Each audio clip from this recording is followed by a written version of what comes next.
Thanks very much for that, Alan. I was writing a speech last week for this event, and I've had to change it. Comrades, listen.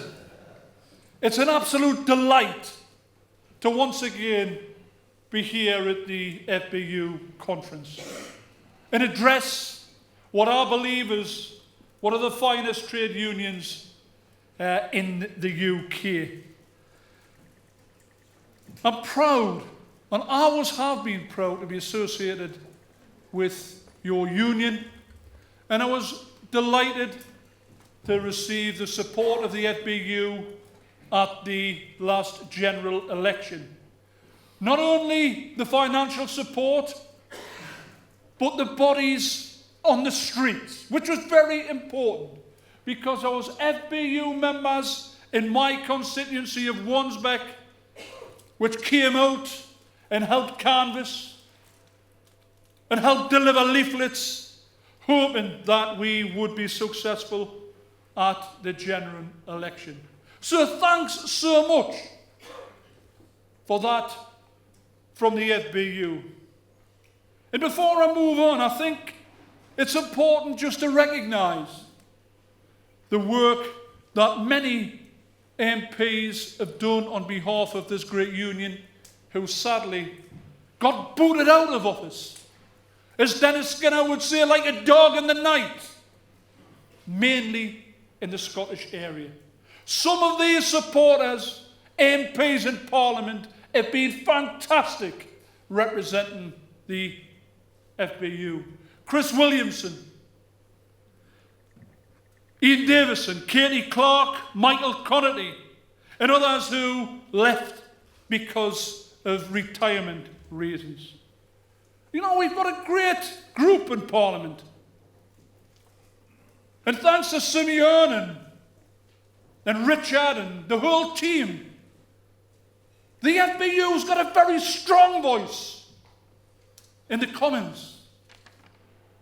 Very respected voice as well on all issues. We've had meetings in Parliament on all types of issues relating to the fire and rescue service. We've participated in parliamentary debates, circulated briefings and news. We've communicated across the political spectrum. We've even had Tories at the all-party parliamentary group supporting the FBU. We needed at all times to have maximum support for what we were trying to achieve, and in particular, just before Christmas, the issue with regards to the pensions issue. We've done parliamentary questions, we've had meetings with shadow ministers, we've had meetings with ministers, and we've always been in consultation with the national officials of the union. We've had the Prime Minister's question times. We've had statutory instruments. We've tried to get rid of prayers, which has never happened in the history of Parliament, and it was me that tried to do it, but it was fantastic on behalf of what we were trying to achieve on behalf of the Fire and Rescue Service. Comrades, we've discussed lots of things, and I noticed from the agenda, I think there's 66 resolutions.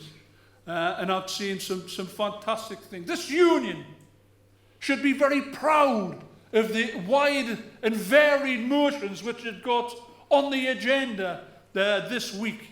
And it's not surprising, because for generations, the FBU have led the progressive part of the trade union movement.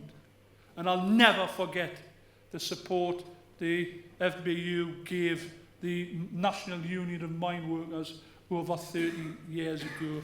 It was absolutely outstanding. When we were in our darkest hour, the FBU were there rallying behind us. Again, not just financially, but morally as well. And for that, every time I address an FBU meeting, I thank you so much for that. We've got lots of problems. The pensions issue, privatisation, mutualisation, flooding, governance, continued cuts with the crews, manning levels, among many other issues. And I've got to say, I cannot begin to tell you how disappointed I am with the election result. I wish I could stand here and tell you that I'm not frightened for the future. And when I say the future, I mean the future of our country. Because I am. And I mentioned just a few things with regards to the fire and rescue service, including privatisation, including mutualisation. Comrades, this isn't a time to sit back and reflect on the heaviest defeat we've had for quite some time. We're trade unionists. We're born into struggle. We dust ourselves down and continue to fight like never before. Comrades, this isn't an option. Every single representative here, every single representative of the trade union movement has got a moral obligation to stand up and dust themselves down and continue the fight against what is and will be even worse, the most right-wing Tory government we've seen in generations. Listen, Michael Mackay, the great trade union leader, fantastic leader of the NUM, said, and he said quite candidly, if you stop running, they'll stop chasing. I think I'm getting that just slightly wrong. Quite the opposite, by the way, but never mind. The reality is, comrades, that it's easy for us to sit back. And I've said it's not an option. What will happen will be this government will be after the privatisation of this service. That's the ultimate objective. The privatisation of everything and anything that can sail. So of course we've got a job on our hands. 5 years ago the Conservatives set out to destroy our public services. The 6,700 jobs, frontline firefighters lost their jobs. About 11% in real terms. And next year, and the year after, they'll be after the same sort of cuts. A prime target was, of course, yourselves. Labour fought a gallant battle, I've got to say, on behalf of the Fire and Rescue Service, but we faced an onslaught. We faced mistruths, we faced lies in the Commons, and I was proud to be part of that debate in the Commons where we just narrowly failed to change the statutory instrument, the prayer, to ensure that we could force through regulations which would secure the pensions issue for those in England. But comrades, I haven't given up. And I expect there isn't anybody in here that gives up.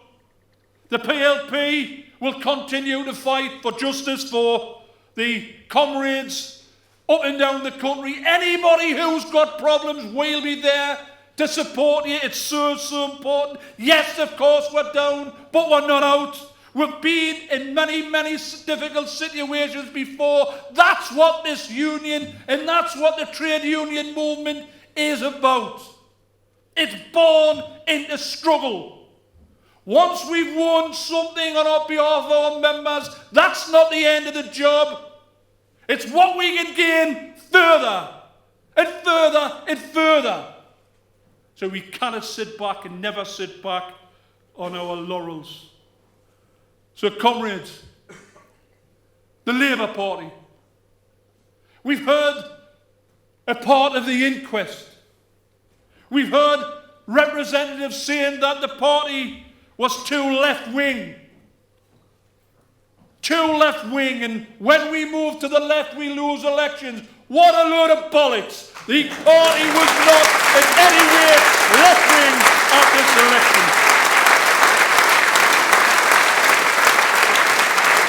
Comrades, I'll ask anybody in this hall, anybody, and if you want to tell us afterwards, come and say it. What's left-wing about trying to support the NHS so it's free at the point of need for everybody. What's left-wing about getting rid of zero-hour contracts? What's left-wing about 200,000 affordable homes every year for 5 years? What's left-wing about getting rid of bogus self-employment? What's left-wing with any of that? And that's the manifesto of pledges which the Labour Party, or part of them, put forward. Comrades, it's a move. We will not be lurching to the right. We didn't lurch to the left at this election. We had a manifesto based on social justice for all. And I was quite proud. And I know there's been criticism of Ed Miliband. There is. Ed Miliband, I've got to tell you, was the man, the only man in the House of Commons that got the issue regarding the fire and rescue services pension on the agenda. Let me tell you that. It wasn't Hilary Benn. It wasn't Lane Brown. It wasn't Chris Williamson. It was Ed Miliband who demanded that we try to seek justice for the firefighters. And just because a man cannot eat a bacon sandwich properly, he was vilified in the press. I mean, he might not be the best looking person in the world. But you know, this is X Factor politics, unfortunately. Something which we shouldn't be up for. We need to get back, comrades. We need to get back to where and why the Labour Party was initiated some 110 years ago. And it's simple stuff, you know. It's not left-wing rhetoric. It's not Trotskyite. It's not Stalinistic. It's about the class issue. It's about working to support people who haven't got a voice in Parliament. The disabled, the disadvantaged. The trade union movement was born, as I've said, to struggle and formed the Labour Party. It wasn't the other way around. It wasn't the Labour Party who formed the trade union movement. And I think some of the new Labourites in the party believe that actually was the case. But comrades, we've got a massive task ahead. We've got to regain trust as politicians. We've got to challenge austerity. Austerity isn't working. We need to seek social justice and equality and fairness.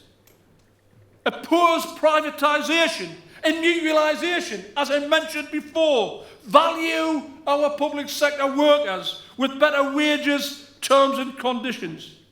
We've got to build a better future for the young in society by offering hope instead of utter despair.